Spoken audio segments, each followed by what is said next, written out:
let's issue an advisory. Okay. It's addressable by an advisory.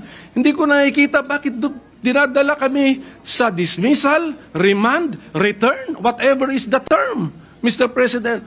Hindi ko alam bakit kailangan tayo bakit ba tayo namimilipit na ipasok ang isang word that is a synonym or can mean dismissal. Senator Bato is recognized. Mr. President, that is why we are going to put this into a vote to settle everything.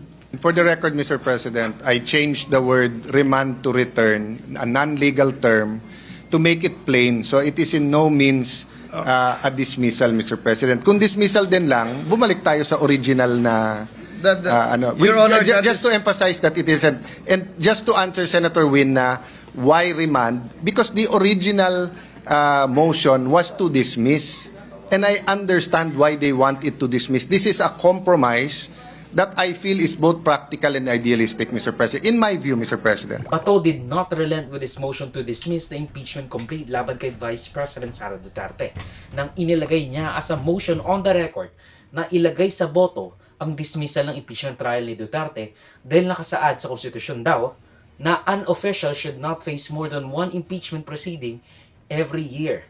Kung sinasabi niyang unconstitutional yan, bakit hindi niya ihain sa Supreme Court of the Philippines? Bakit siya gagawa ng motion to dismiss kung siya yung mismong husgado? Dapat si VP Sara Duterte ang magsasabi noon when the trial is already ongoing. Senator judges sila.